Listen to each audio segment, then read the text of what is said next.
Ceci est un livre audio autogénéré par Google. Partie 1.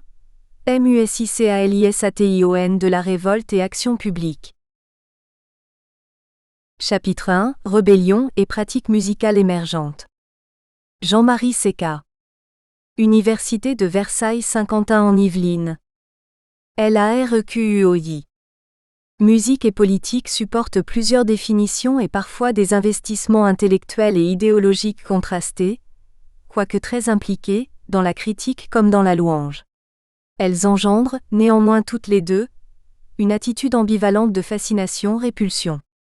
Les artistes tendent parfois à soutenir l'expression politique soit en s'inféodant, soit en s'opposant, de façon nette et en défendant des partis contestant l'instituant, soit en aménageant des niches alternatives au creux des sociétés libérales, soit, enfin, en vivant dans la clandestinité plus ou moins douloureuse des totalitarismes. Les productions consensuelles, très médiatisées, ne sont qu'un cas de figure de l'inféodation sous le couvert d'un but marketing et du principe du respect des goûts des publics.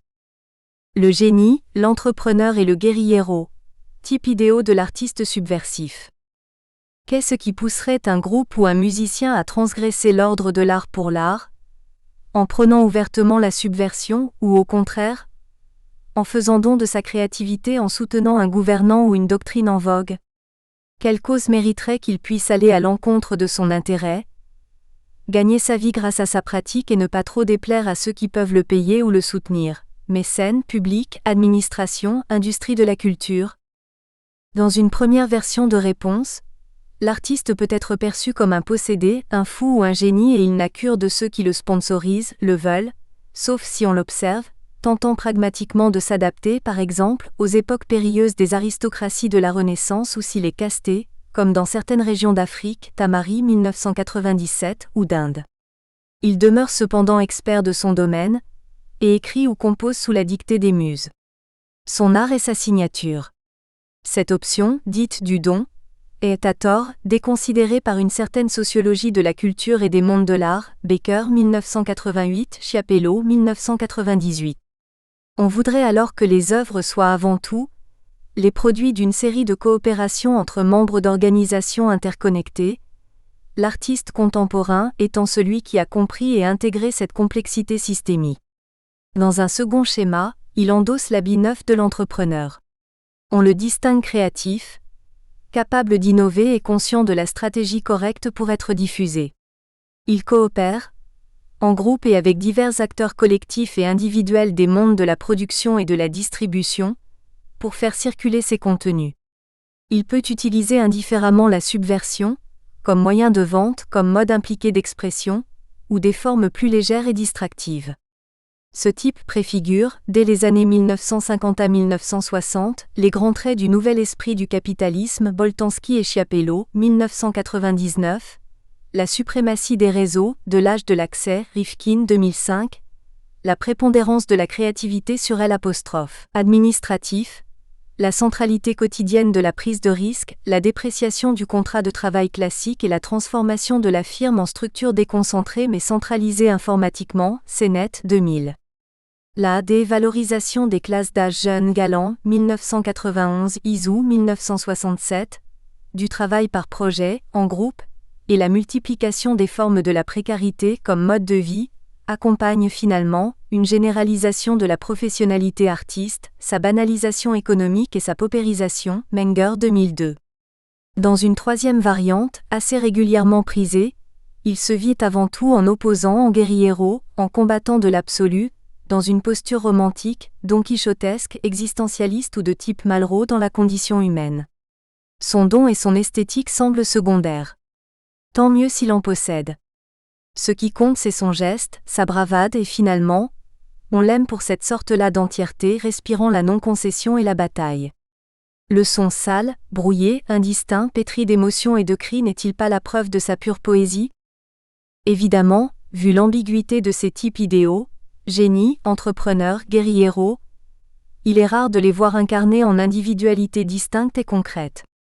Que le courant punk puisse avoir engendré des génies guerrieros, et que parmi ceux-ci on ait recruté de bons entrepreneurs, déroute l'idéologue de l'art tout autant que celui de la contestation. Le style militaire et le look franc-tireur sont des éléments récurrents de nombre d'accoutrements et discours métal, punk, rap et techno. Il y a aussi une espèce de bataille dans la course-poursuite stratégique entre les organisateurs de free party et les autorités policières. Et pourtant, ces musiciens ne sont pas tous, loin de là, des activistes. Ils n'ont pas non plus une attitude politique classique à des fins de vote et d'insertion progressive dans le jeu institutionnel des démocraties. Néanmoins, ces courants ont souvent posé problème aux censeurs, aux contrôleurs de morale et aux gouvernants dictatoriaux, dogmatiques, intégristes, soviétiques ou conservateurs. Il suffit de penser aux Parents Resource Music Center, aux États-Unis, et à leur pression sur les autorités législatives, durant les années 1985 à 1992, afin de faire interdire ou, si possible, étiqueter comme non accessibles aux mineurs, les disques de groupe jugés obscènes ou inconvenants, Benetolo 1999. S'ils n'ont pas de buts électoraux et s'ils se méfient souvent des partis, s'ils prospèrent dans la subversion, les interstices et la rage, s'ils s'engluent parfois dans des transes plus ou moins aidés par des psychotropes, Porto 2006, quelles sont cependant leurs représentations de la cité ou du champ politique ? Leur ardeur iconoclaste, leur hétérodoxie, leur efflorescence colorée, leur ambivalence, tout contribue à les rendre inclassables, dominés, anomiques, communautaires, conquérants et individualistes. Ils sont, à mon sens, de vrais libéraux, même quand ils professent l'anarchie, l'autogestion, le trotskisme ou le skinrock d'extrême droite. Dans ce dernier cas, plus douteux, les partis populistes installés se méfieraient de leur hargne immaîtrisable et de leur violence brute et éruptive. Les meilleures intentions gestionnaires, ouvertes à toutes les innovations, aux politiques publiques les plus raffinées, ne peuvent prétendre régenter leur dionysisme originel et leur tonique aptitude à l'auto-organisation, Zaïtseva 2007. La fonction du jeu et de la transgression dans ces musiques mériterait un ouvrage entier. Ils expliquent le caractère à la fois libéral, anarchiste et inclassable de ces genres et leur virulence politique incontrôlable. Commentaires notionnels, populaires et underground ? Le champ politique interfère avec les pratiques artistiques, là où elles sont les plus actives.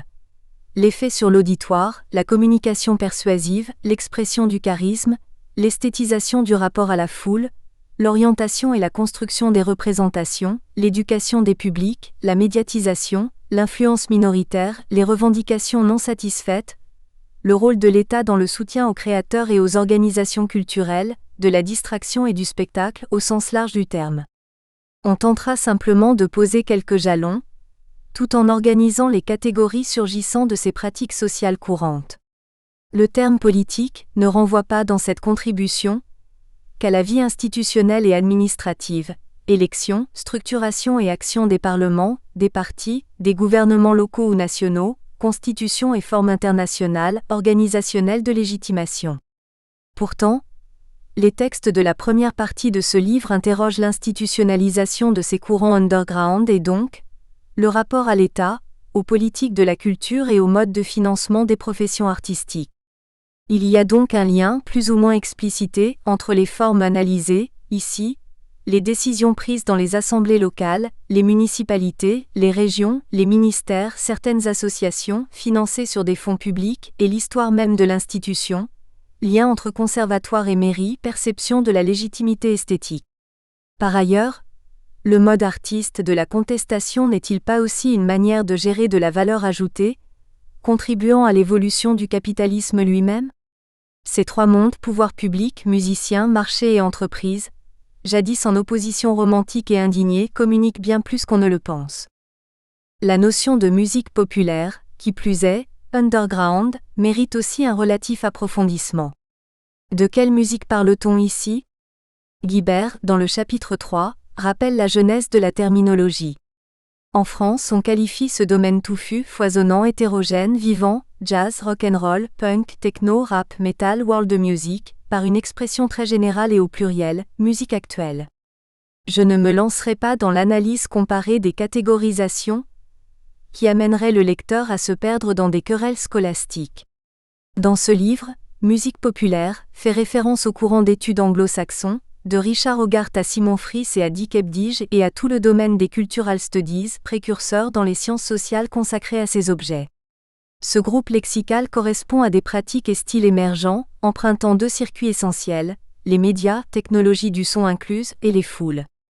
Les médias comprennent, dans un sens élargi, toutes les innovations, depuis la radio, les formes de l'enregistrement, de l'amplification, de l'électrification et de la composition par informatique jusqu'aux technologies de diffusion par l'Internet et aux chaînes musicales.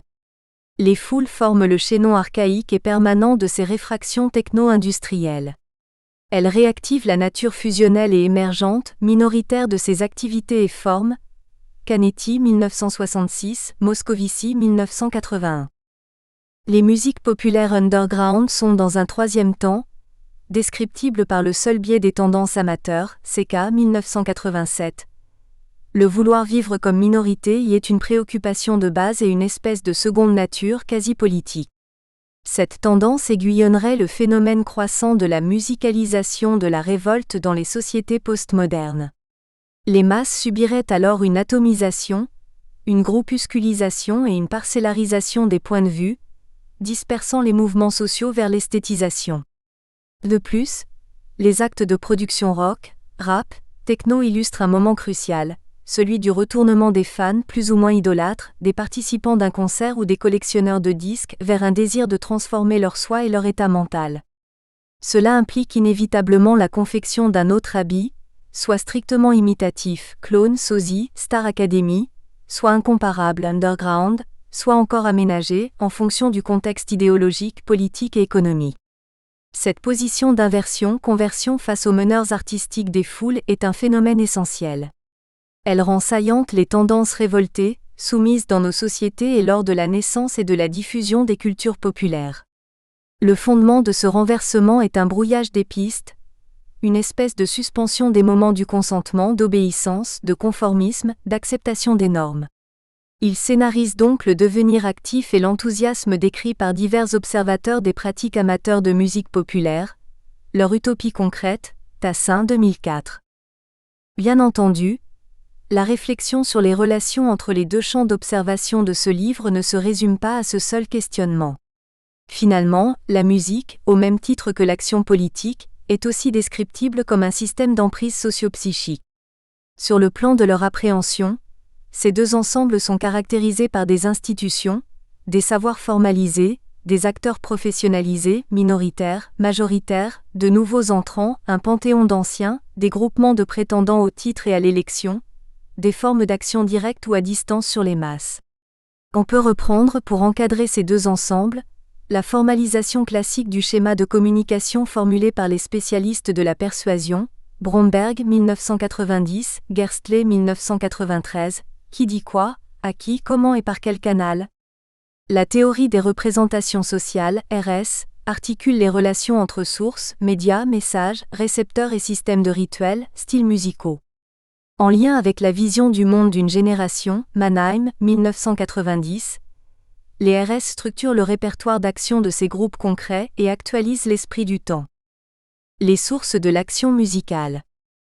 Les producteurs de l'action politique et ceux des formes musicales ne sont évidemment pas les mêmes. C'est une évidence du sens commun. Bill Clinton joue du saxophone et Valéry Giscard d'Estaing de l'accordéon, mais il est rare qu'un homme politique se distingue par sa capacité artistique. On trouve certes toujours des exceptions.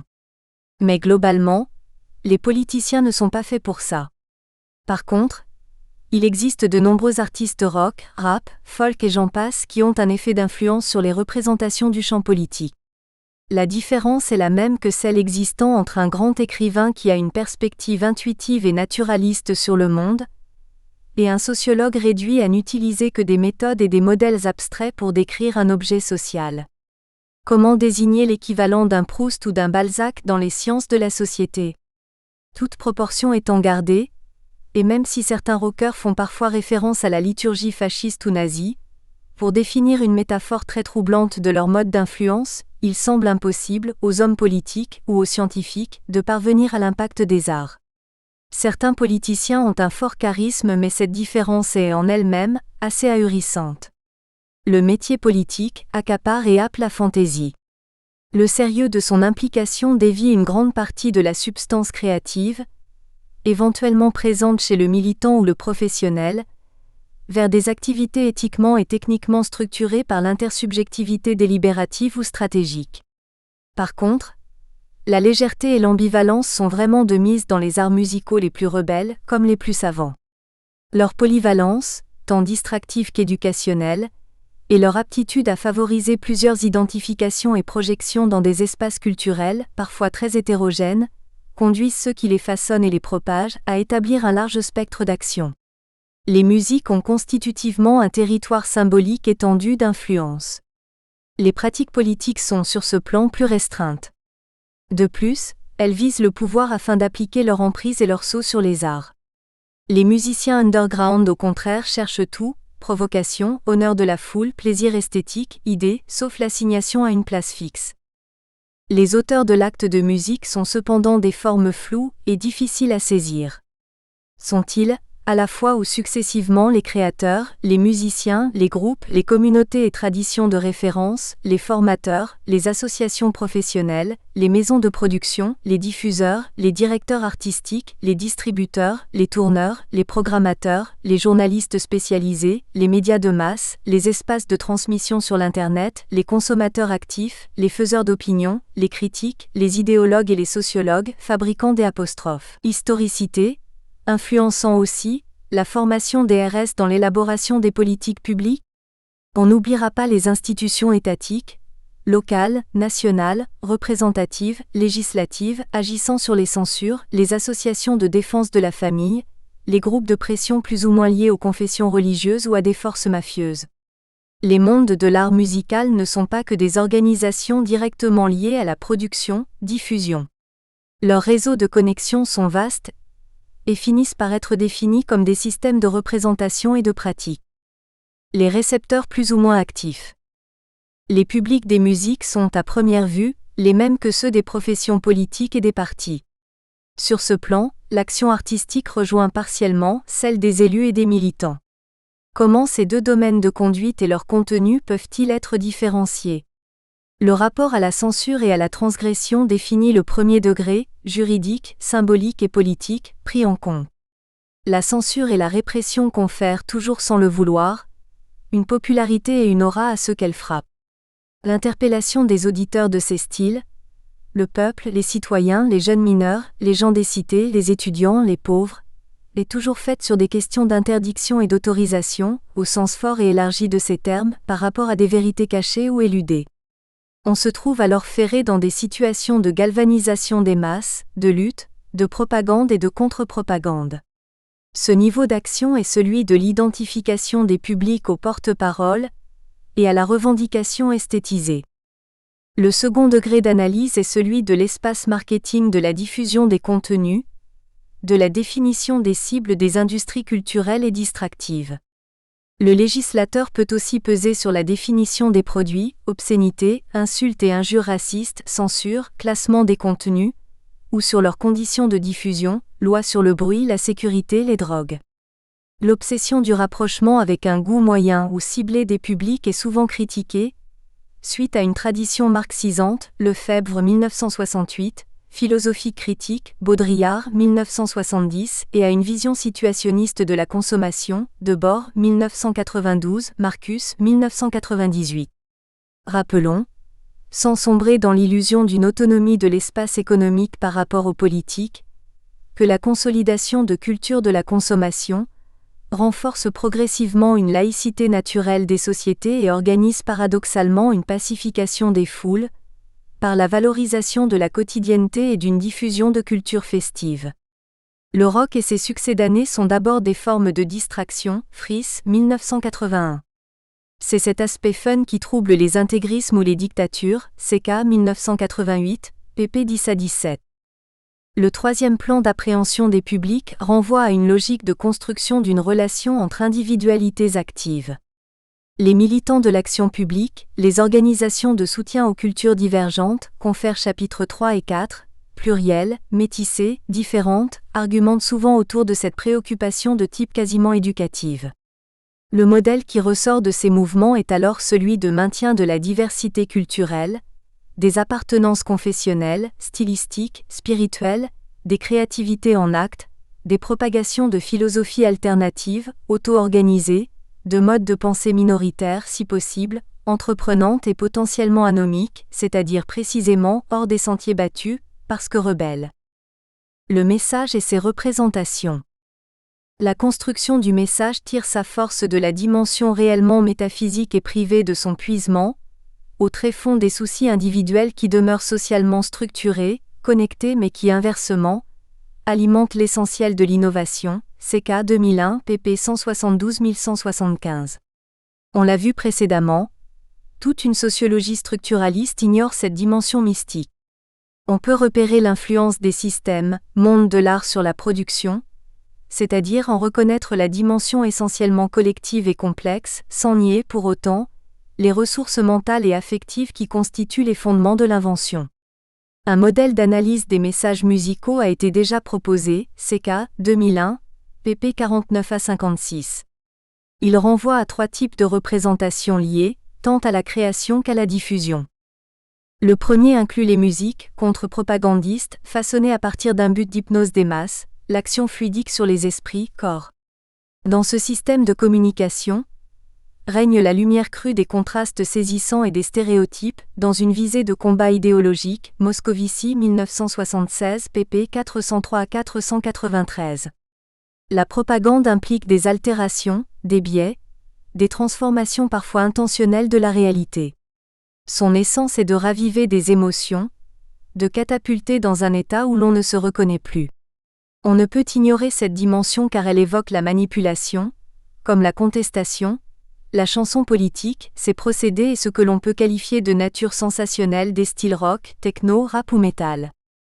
Le second type décrit le mode de la diffusion Moscovici Opsite, pp 316 à 368, qui s'articule autour du mainstream, des médias de masse et d'opinion. Il comprend les tendances à visée distractive, diffusées en boucle, au contenu atténué ou désamorcé de contestation, charity rock unanimiste, pluie de bons sentiments dans les émissions grand public, productions genre Star Academy, Nouvelle Star, revues, music hall, vedettariat, culte de la personnalité. On y note une grande tolérance à toutes les formes stylistiques. On se retrouve là, face à la diversité superficielle, à l'éclectisme et à la légèreté de l'opinion, faite et défaite par la presse et les magazines. Le troisième mode est celui de la propagation, Moscovici Opsite, pp 369 à 402, de l'éducation populaire, de la construction d'une régulation démocratique par le dialogue raisonné, autour d'une doctrine, philosophie éclairée, tentant d'intégrer les nouveautés dans le champ d'institutions et d'une direction à suivre. Ce genre de représentation est celui de l'action associative, et de ce que Guibert appelle poétiquement le monde du milieu, chapitre 3. Cet univers ouvert ne comprend pas uniquement des démocrates ou des groupes peu influencés par des objectifs propagandistes ou commerciaux. Il est un espace de médiation, entre le marché, le secteur public et l'initiative privée. Il attire tous les types de courants, même ceux qui le critiquent et l'utilisent pragmatiquement. Par contre, il est organisé autour d'une régulation dialogique de la réalité. Ce qui compte n'est pas qu'il représente exhaustivement des ensembles de revendications, mais qu'il favorise la médiation, l'intégration, l'objectivation et l'institutionnalisation de pratiques parfois sujettes à des dérives ou minorées et écartées par les institutions locales et nationales. À ces 3 modes possibles de représentation sociale des musiques populaires, correspondent des états d'élaboration des contenus. Ceux-ci ne dépendent pas uniquement de la valeur intrinsèque de l'œuvre, mais des contextes de leur diffusion. La qualité de l'élaboration joue cependant un rôle. Par exemple, au mode diffusion, on pourra associer le phénomène de la moussaque qui renvoie au caractère de fond sonore, typique de toute musique, Buxton 1985, pp 166 à 168. Elle se développe par rapport à une visée commerciale ou d'ambiance et dans une logique de désacralisation de la fonction esthétique. Le texte y joue un rôle secondaire. Le message, en tant que tel, s'y dilue dans une fonctionnalité divertissante et sociale. Aussi étonnant que cela puisse paraître, la moussaque peut muter, en devenant la techno la plus hardcore ou la house music la plus flashy, style globalement sans parole, s'opposant l'un à l'autre, mais essentiellement articulés autour du corps dansé et d'un fort effet hypnotique, avec des objectifs propagandistes d'une nature nouvelle puisque l'absence de message s'y traduit par une surévaluation de la nature subversive du son, du moins pour toutes les musiques jouées en free party, confère chapitre 12. Cette logique de la moussaque et ses renversements rebelles sont présents partout, dans toutes les productions et transmissions de musique populaire. Parallèlement, l'objectif fluidique et la volonté de persuader des publics plus ou moins massifs se manifestent par la construction de slogans. Ces derniers structurent aussi bien l'action publicitaire, Durandin 1982, que politique, Rouquette 2004. Par leur double nature, liée au marché et aux espaces de pouvoir, aux partis, ils forment une part de l'activité de propagande, parfois admise et souvent réclamée par les masses. Ils voisinent avec la notion de moussaque mais acquièrent plus de valence, d'effet de sens et de communication, accordant plus de force aux mots et au langage et à l'impact passionnel, embrigadant, viscéral. Un même morceau de n'importe quel courant musical peut utiliser des slogans, des nexus, des formes irrationnelles de reliance, des totems, des signes emblématiques, fusionnels, sources d'identification collective ou de participation, comme diraient les philosophes de l'émergence techno ou rap, Gaillot 1999, Lapassa et Rousselot 1990. Enfin, complémentairement à ces deux dimensions moussaque, slogan, nexus, on peut détecter dans l'émergence musicale populaire ce que Gilbert Rouget désigne comme des devises, Rouget 1980, ou Monique Brandilly, chapitre 9, en tant que marqueur identitaire. Même si ces deux notions sont différentes, la seconde étant plus précise, techniquement formalisée, on peut cependant y voir de fortes intersections. La devise implique la possibilité intime d'intériorisation d'un rapport sensible et intellectuel au monde. Elle cristallise le passage du privé au domaine public. Elle peut se définir comme un signe dont le signifié est le Dieu auquel il se réfère, et dont le signifiant est à trois facettes, linguistique, musicale et chorégraphique. Le pouvoir signifiant de ce signe est particulièrement étendu puisqu'il intéresse, en même temps, l'esprit et le corps, l'intelligence et la sensibilité, les facultés d'idéation et le mouvement. C'est évidemment à cela qu'il doit d'être, pour l'adepte, le plus puissant moyen de s'identifier à la divinité. Rouget, Opsite, pp 152 à 153. Elle annonce un chemin privilégié pour un créateur. Par la reconnaissance de sa devise, l'initié peut entrevoir son passé et son futur dans un présent structuré. D'où l'importance qu'elle a dans les musiques de trance auto-induites. On peut supposer que nombre d'activités musicales, dans le monde contemporain, ont perdu le lien avec cette notion. Il suffit de penser au mode absurde d'apprentissage de la musique en France, tant dans les conservatoires qu'à l'éducation nationale. Mais les choses sont beaucoup plus complexes encore, puisque nombre d'expérimentations sonores, fondées sur le désir d'entrer dans un état second par des voies toxicomaniaques, viseraient de façon grossière l'obtention de ce qui ne se trouve que dans l'intuition et l'écoute d'autres mondes, plus intérieurs que ceux machinés par des psychotropes. C'est pour cette seule raison que le processus de valorisation, minoration des textes devrait être réinterprété. Mais c'est cette pluralité d'essence de la devise, texte, son, chorégraphie, d'un morceau qui pose problème et est objet de déviation, perversion, chapitre 11. Cette logique de la devise est néanmoins fondatrice. Elle rend plus claire l'interprétation des cafouillages des groupuscules d'extrême droite qui partent d'une intention militante pour essayer, sans succès, de parvenir à une musique créative. Cette myopie psychologique, par rapport à la devise, est source d'erreurs fatales. Celle-ci ne peut être élaborée qu'aux franges des institutions, des villages, des forêts et des orthodoxies. Or, qu'y a-t-il de plus orthodoxe qu'un parti d'extrême droite ou qu'une grosse firme multinationale de la culture ? Évidemment, les partis, quels qu'ils soient, sont tendanciellement dogmatiques. Et ce qui vaut pour l'extrême droite, s'applique, toutes choses étant égales par ailleurs, à d'autres doctrines plus ou moins nuisibles ou démocratiques dont nous ne commenterons pas les axiomes. La sémiotique et la structure d'apparition de la devise ont une valeur éminemment politique. Ce qui est à sa juste place n'a pas besoin d'hétérorégulation par des centres gouvernants ou idéologiques. Brandilly nous le rappelle dans son chapitre sur l'Afrique. Les sociétés sans État, sans centre dominant, sont souvent des sociétés à moquerie et à plaisanterie, Clastres 1974 ou à devise, Rouget, Opsite. Valandier 1967. Les provocations des métalleux ont-elles ce sens-là, chapitre 13. Les médias et leur potentialité transformatrice.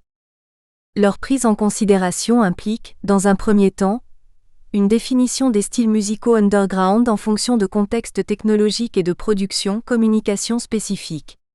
Les recherches de Marc Touché, son action muséographique au Musée national des arts et traditions populaires et au CNRS sont, à ce titre, exemplaires.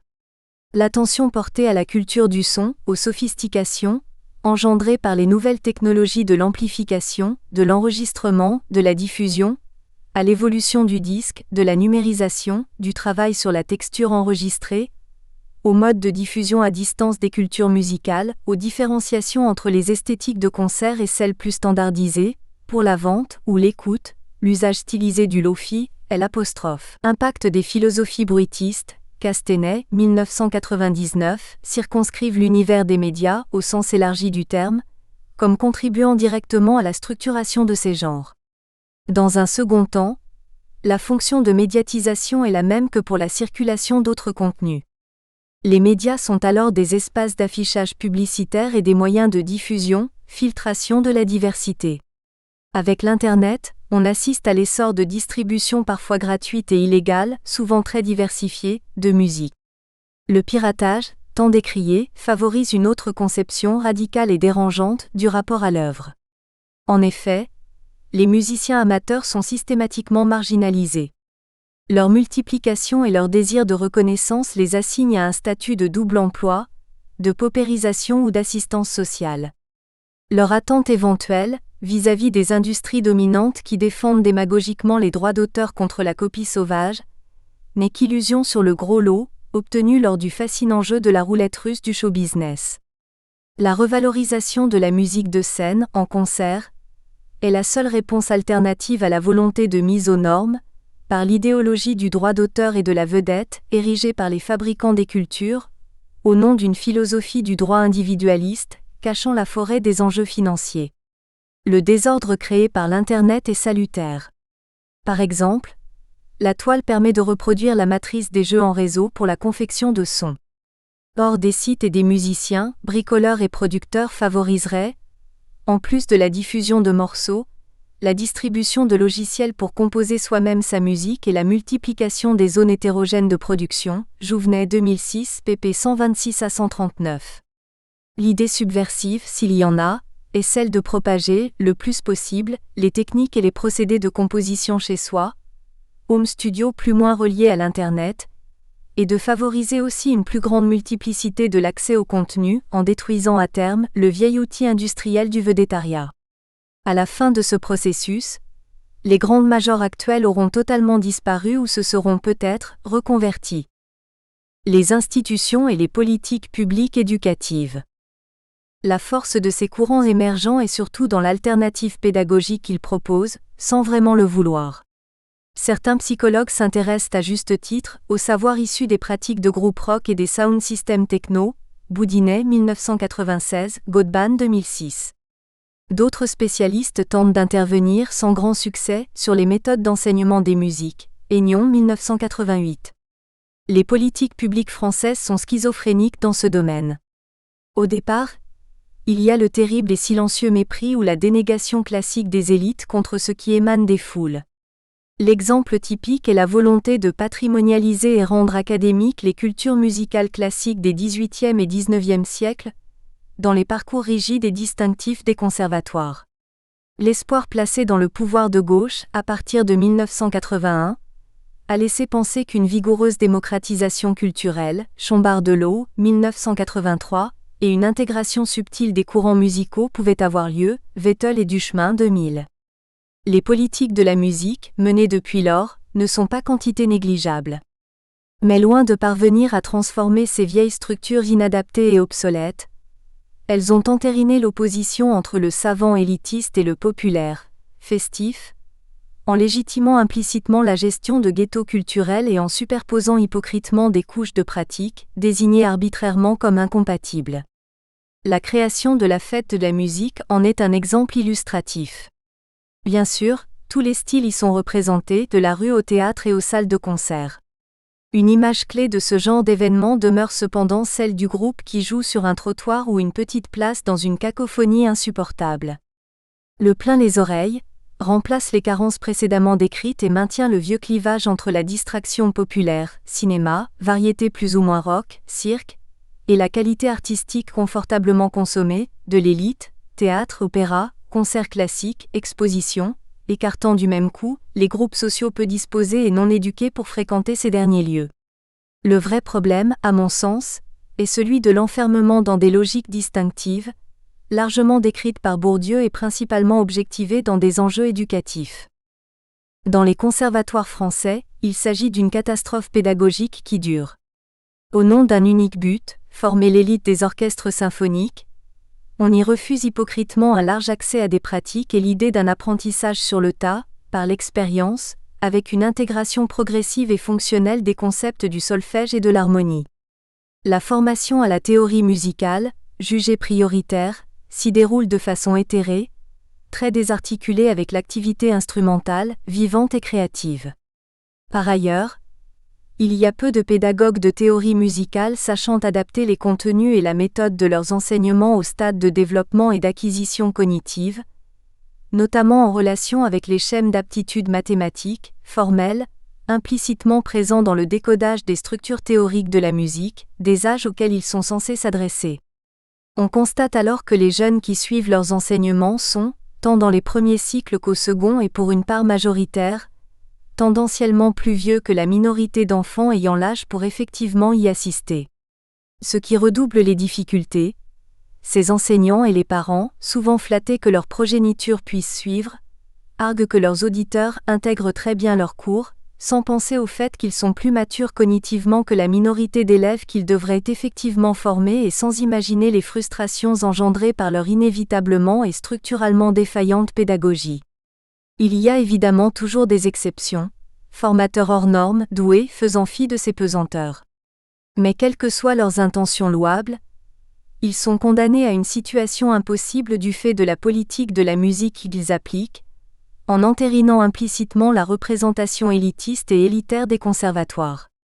Ce désastre est résurgent, obstinément réitéré quels que soient les gouvernements, de gauche comme de droite. De plus en plus de conservatoires ouvrent leurs portes, timidement et sur des modes organisationnels et éducationnels parfois inadaptés, aux musiques actuelles, à l'accordéon à Zola 2006, à la chanson, au CNR de Perpignan par exemple, et au noble jazz, depuis quelques années, pour tenter de ratisser un peu plus d'élèves, vu qu'ils dépendent des collectivités locales pour leur financement et que échec des cours de théorie musicale, poteau de torture de nombreux exclus des conservatoires, est patent. Les dommages collatéraux, sur des générations entières, alliés à la marginalisation croissante de la sensibilité aux humanités, Bloom 1987, et à une conception arriérée de l'enseignement n'ont pas encore été évalués. À cet égard, l'éloge des politiques de la musique, de 1981 à aujourd'hui, est carrément ahurissant, eu égard à la pauvreté de leurs effets sur les institutions essentielles de démocratisation des cultures, écoles, collèges, lycées, conservatoires. L'absence d'idées est ulcérante. Pourquoi par exemple, ne veut-on pas fondre des structures des unes, écoles de musique, dans les autres, écoles, collèges, lycées, et convertir les cours dispensés dans les premières, en options adaptées et articulées aux emplois du temps des établissements de l'éducation nationale, afin de créditer des efforts de formation musicale d'un élève à l'intérieur d'un cursus personnalisé tenant compte de son contexte de vie et de ses multi-activités? On ne parlera pas des cours dans les écoles, collèges, lycées, qui se résument, comme il y a 30 ans en l'achat, de flûte à bec, pratiquée dans le brouhaha d'une classe dispersée ou à des chorales. Le bilan du ministre Jack Lang est lourd dans ce domaine, du fait même qu'il a exercé des responsabilités à la culture, puis à l'éducation nationale, et parce que l'accès de la gauche au pouvoir, en 1981, avait suscité de gros espoirs à ce sujet. Ce passif, à mettre aussi sur les ministères postérieurs, ne tient pas, face aux cacophonies rituelles et hystériques de la fête de la musique, à la démagogie du programme Zénith, conçu pour la diffusion de stars ou de poulains des maisons de disques et à l'invention, plus contrôlée, mais quand même complexe et lourde, des dispositifs plus récents qui posent aussi des problèmes de gestion. Confère chapitre 4. La compulsion au doublon. Clientèle défaillante dans une administration publique, donc création alternative de structures privées, tente de pallier à ces incompétences, véritable bombe à fragmentation de l'inculture, explosant en chaîne sur de nombreuses années cumulées.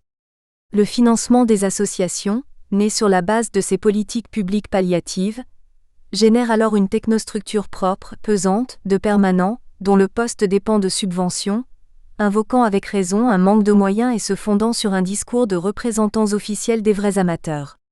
Du coup, la scission entre le domaine des cultures légitimes, réservé aux castes et aux élites, et celui du festif et du populaire, s'accentue au lieu de se réduire dans une logique absurde, de façon un peu analogue aux effets seconds des cartes scolaires. Est-ce qu'un jour, il serait possible de fonder des institutions transversales, d'intégrer et de mutualiser les technostructures administratives, éducatives et associatives, dans une logique d'usage et de service rendu ? Ce genre de miracle semblerait hors de portée des administrations gouvernantes locales et nationales, en France. Conclusion impossible. Il est difficile de terminer un si court chapitre.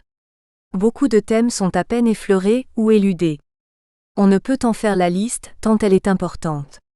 Pensons notamment au lien entre les RS de l'identité nationale et musique, à l'ancienneté de la chanson contestataire, en France, des anarchistes aux formes paillardes et provocantes, à l'histoire des chants révolutionnaires comme l'Internationale, à la biographie éloquente d'un Aristide Bruant ou bien aux poursuites judiciaires contre des groupes rap comme Sniper. À la lecture de ce qui précède, il est clair que certains acteurs de la vie artistique, musicale, politique, pédagogique ou administrative pourraient me reprocher une vision schématique et un traitement incomplet du thème de ce chapitre. Mais il faut parfois tailler dans la chair pour atteindre les nœuds et les éléments centraux d'un système de représentation. Ce dont je suis persuadé est que les pratiques musicales underground nous parlent de notre inconscient civique. Lang et son équipe ont eu le mérite de l'avoir perçu, mais ils ont flirté avec le phénomène sans vouloir le prendre de face. Le poids du passé, les logiques de distinction et l'exigence élitiste ont prédominé sur l'audace. Au lieu de soutenir une intégration interorganisationnelle des enseignements musicaux, pierre angulaire d'une politique radicale dans ce domaine, ils ont développé une doctrine économiste, soutien à la production, diffusion et démagogique, financement d'associations et de fêtes administrativement décrétées. Il semble aussi qu'ils aient cédé aux sirènes des industriels du spectacle, cinéma, télévision, consécrations diverses, tout en argumentant qu'ils défendaient les cultures plurielles, la création française et l'accès aux dispositifs techniques pour le plus grand nombre. Leurs successeurs ont tenté d'améliorer un peu tout cela, sans sortir du non-sens éducatif énoncé plus haut. Que reste-t-il de nos années de jeunesse agitées par le bruissement des cymbales, de ce ténébreux orage, dont parlait Baudelaire dans son fameux poème des Fleurs du Mal, de celles où l'on croyait monts et merveilles sur la politique culturelle ? Beaucoup d'espérances déçues. Et des idées encore intactes, cependant, sur la bénéfique nervosité des minorités jazz, rock, rap, techno, cette vitalité si saine et si brouillonne. Ce bain sonore et rythmique où l'on aime se retremper n'est pas une baignade de jouvence, sénilement jeuniste. Il évoque des redécouvertes élémentaires que chaque génération crie à ses prédécesseurs, avec la lancinante envie de réveiller des dons endormis. Chapitre 2. 20 ans de Live Aid, le charity rock a-t-il transformé l'engagement politique en musique populaire ? Yasmine Carlet, diplômée de l'Institut d'études politiques, Toulouse. Jean-Marie Seca, Université de Versailles-Saint-Quentin en Yvelines, LAREQUOI. Quelles sont les relations entre les causes humanitaires et les formes expressives rock, et plus largement musicales ? Peut-on considérer que l'assistance aux pauvres, aux déshérités et aux pays en voie de développement est mieux servie par les groupements d'artistes appartenant à ces tendances stylistiques ? Qu'est-ce que l'engagement de musiciens, souvent très connus, implique sur le plan de la diffusion d'une conscience diffuse d'une cause humanitaire et si possible, politique ? L'évocation de différents exemples historiques dans ces pratiques permet de commencer à dresser un bilan qui est loin d'être négatif pour ceux qui reçoivent de l'aide. Il semble aussi évident que ces opérations humanitaires musicales grand public, Live Aid, Band Aid, Les Enfoirés, enrichissent le renom de ceux qui déjà fortement mis en vedette, le deviennent toujours plus, en s'illustrant par une présentation rituelle de leur générosité analogiquement proche des récits mythiques antiques, exaltant la geste du héros. On tentera d'interroger le sens politique et sociologique de cette ostentation médiatique, source d'un conformisme des bons sentiments, éludant parfois certains combats plus radicaux. En effet, il y aurait une profonde divergence entre les luttes singulières et consistantes de minorités politiques contestataires, y compris dans les styles plus ou moins underground, et la scénographie stratégiquement sirupeuse, fonctionnellement source de dons importants des grands concerts humanitaires des 20 dernières années. Comment peut-on expliquer que l'on puisse être présent, à la fois au quotidien, pour l'émancipation de minorités ou contre l'exclusion, et sur le plan des grandes messes unanimistes couvrant d'un voile d'intention louable un monde de plus en plus violent dans les faits? Le propos n'est pas d'exposer les arguments pour et contre ce type d'initiative, ni d'émettre une opinion sur les causes défendues. Beaucoup d'entre elles reçoivent évidemment notre soutien. Il s'agit plutôt, avec plus de 20 années de recul et de bilan d'engagement politique dans les musiques populaires, de tendance rock, de plus en plus appréciées dans le monde, de décrire comment les initiatives humanitaires de masse et artistiques ont transfiguré la perception. Nous tenterons de repérer les effets de ce qu'il est convenu d'appeler le charity rock, d'abord sur l'implication de l'artiste, puis sur la fonction de récepteur du public. En filigrane, on analysera le rôle joué par les médias. 2 questions nous préoccupent. Peut-on encore être un musicien engagé et si oui, comment? Quel est le sens sociopolitique et idéologique de ces musiques populaires, humanitaires? Signification et éléments historiques. Résumons le sens empirique de l'expression anglaise « charity rock », utilisée telle quelle en français. Elle définit un regroupement ponctuel de musiciens populaires qui se manifestent sous la forme de disques ou de prestations scéniques, afin de récolter des fonds dans un but philanthropique, avec l'appui logistique et financier de l'industrie du disque et des médias de masse. L'emploi du mot rock fait écho à la tradition ou au mythe de subversion de ce courant. Cette énergie serait donc, ici, réorientée à des fins caritatives. On peut aussi rencontrer dans la langue anglaise les termes benefit rock ou agipop, comme équivalent approximatif de l'expression précédente. Recourir au médium musical pour récolter des fonds est une formule ancienne. George Harrison, ex-membre des Beatles, fut la première vedette de la pop à organiser un concert en faveur des victimes des inondations au Bangladesh en 1971, Delmas et Gansel, Opsy. Mais c'est l'Irlandais, Bob Geldof qui posa les jalons du charity rock. En 1984, il réunit ses confrères musiciens célèbres, dont Sting, Paul Weller et les membres du groupe U2, sous le nom de Band Aid, pour enregistrer un disque 45 tours, destiné à récolter des fonds contre la famine en Éthiopie. Does They Know It's Christmas Feed the World pulvérisa les records de vente de singles avec 3,5 millions de disques vendus, récolta 6 millions de livres sterling et inspira We Are the Wall, son pendant nord-américain. Puis, en juillet 1985, Geldof organisa un gigantesque concert simultané de 16 heures, le Live Aid, qui se déroulait à la fois à Londres et à Philadelphie, devant un public télévisé d'environ un demi-milliard de personnes.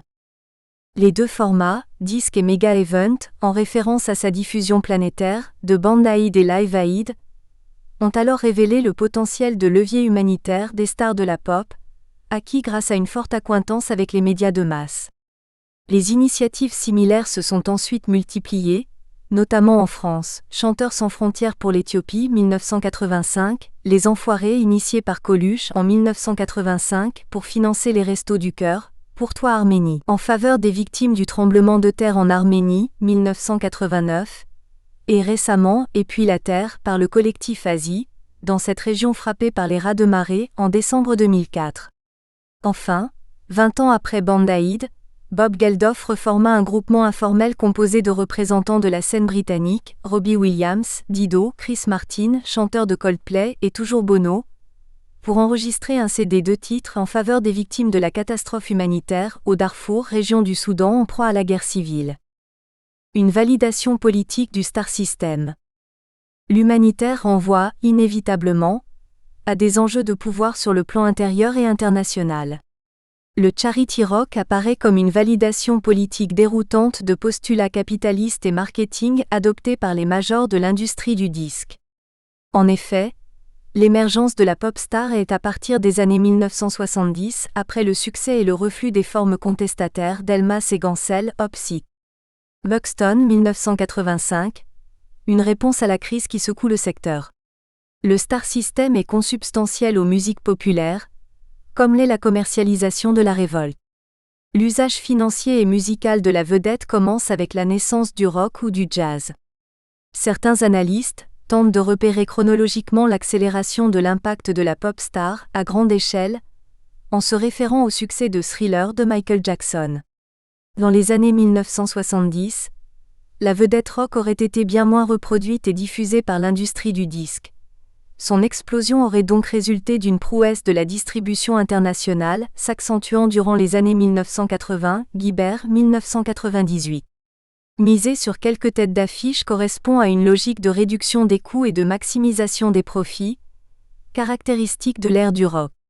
Ce phénomène, déjà combattu par le mouvement punk, devient un incontournable rituel de starification, avec l'avènement et la généralisation de la vidéo musicale, marquée, en 1981 par le lancement de la chaîne américaine MTV. Le mode d'action et de communication des opérations de charity rock légitime et prolonge cette tendance. En effet, la diffusion à grande échelle du message humanitaire et la collecte de fonds passent par un recours systématique à des célébrités nationales ou internationales. On fait donc référence à leur popularité, chiffrée en vente de disques, et à leur assise au sein des médias de masse. Le cas des polémiques autour du Live 8, organisé encore par Geldof, en 2005, montre que la gestion de la notoriété des vedettes intervenant dans le dispositif est un enjeu stratégique essentiel pour les organisateurs, quitte à être critiqués pour ne pas avoir prévu assez de musiciens africains, ibidem. En conséquence, le plan de communication s'appuie sur la représentation totémique et commerciale de la pop star. En effet, on devrait distinguer entre deux formes de leadership, à la base des modes d'influence recherchés dans le charity rock, totémique et mosaïque. Le premier type désignerait des relations de pouvoir qui se manifestent par l'emprise des apparences, de la séduction, l'hyperdiffusion publicitaire, propagandiste de signes représentatifs du chef et le matraquage incessant de slogans, totems, drapeaux institués. Le second exprimerait l'action des leaders influents par leur spiritualité, leur argumentation et l'exemplarité de leur conduite, spiritualité, devise, créativité, minorité. Le second type, mosaïque, serait assez proche de la définition weberienne du charisme, Moscovici 1981, pp 446 à 458. Inutile de souligner la pertinence de cette typologie pour les mondes de l'art, et particulièrement pour le show business. En témoignent notamment les vidéos musicales, qui juxtaposent les séquences de travail en studio et celles de la catastrophe humanitaire, provoquant une assimilation esthétisée de la vedette à la cause, même si l'implication de cette dernière se réduit souvent à la seule participation à la session d'enregistrement. We Are the World, composé par Michael Jackson et interprété par USA for Africa, déroge à cette observation puisque son clip ne montre que les artistes en studio. Comme le souligne ironiquement Thomas Reid, la vidéo ne nous montre aucun Africain mais beaucoup de musiciens riches dont l'attitude et l'interprétation les font paraître, tour à tour et souvent simultanément, sincères et contents d'eux. Cette sorte de retenue passive est visuellement renforcée par la mise en scène statique de la vidéo. Personne ne bouge de cet oppressant studio d'enregistrement. Reid, 2001, page 99. En redéfinissant et en accentuant l'impact politique de la musique populaire, selon des critères de publicité, de vidéos musicales et en fonction de méga-concerts caritatifs, on tend à reléguer au second plan le contenu du message transmis, point que nous abordons plus loin. Dans un même temps, les champs d'expression des musiciens, véritablement engagés dans leur travail et leurs déclarations publiques, servant la diffusion d'une opinion forte, consistante, organiquement associée à des luttes, ont paradoxalement été restreints. Il ne s'agit pas de minimiser la productivité de la participation des artistes pop à des opérations humanitaires ou politiques, laquelle suppose une prise de risque, même minimale, et soulève des critiques de toutes sortes. Si l'on soupçonne certaines pop stars d'assurer ainsi leur promotion, on peut probablement compter sur la sincérité de la plupart. Mais force est de constater que depuis le Band Aid, de nombreux partis politiques et groupes de pression ont fait appel, eux aussi, aux grandes vedettes, dans l'espoir d'une répercussion de la popularité artistique sur leurs objectifs. Les partis pensent inévitablement à la prise de pouvoir. Les groupes de pression espèrent, quant à eux, un infléchissement des autorités publiques dans le sens des intérêts qu'ils supportent. Spéculant sur la circonscription d'auditeurs du musicien populaire, le parti l'intègre dans sa stratégie de communication électorale, principalement afin d'essayer de s'arroger les votes des 18 à 25 ans. Le Red Wedge, groupement d'artistes constitué pour soutenir le Parti travailliste britannique lors des législatives de 1987, en est un exemple. Si Billy Bragg, musicien engagé et membre du parti, en fut à l'origine, la participation de nombreux artistes et chanteurs de variété atténuèrent sa nature partisane. La majorité des morceaux interprétés lors des concerts ne visaient pas explicitement l'authenticité, la légitimité politique ou une prise de conscience parmi le public. Cette dualité trahissait par ailleurs la divergence quant au but assigné au Red Wedge, outil de séduction électorale pour le parti, et tentative d'éducation citoyenne ou d'interaction avec le système politique pour les artistes les plus idéologiquement marqués.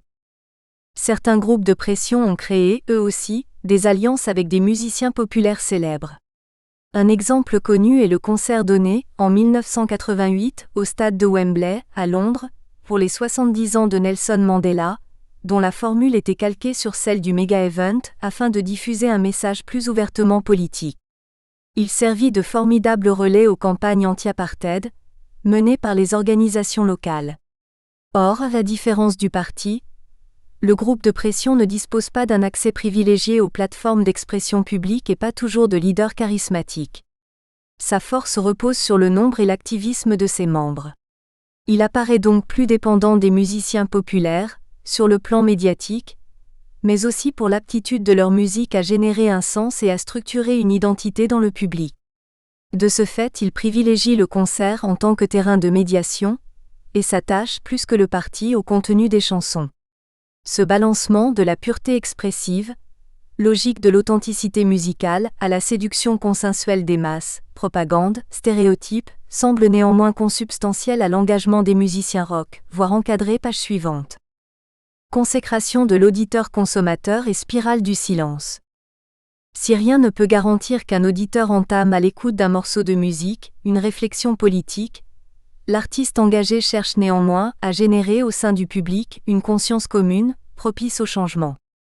De quelle façon les disques et les concerts de charité de ce genre sollicitent-ils leurs auditeurs ?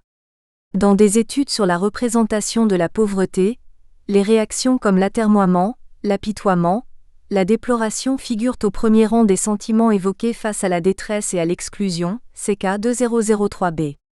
Les paroles de We Are the World, ou bien des Éthiopies, sous-entendent l'existence d'une collectivité réceptrice du message, notamment dans l'emploi de la première personne du pluriel. Le titre d'Ozeino It's Christmas affiche une... Nous espérons que vous avez apprécié cet aperçu. Pour continuer à écouter ce livre audio sur Google Play Livres, utilisez le lien dans la description de la vidéo.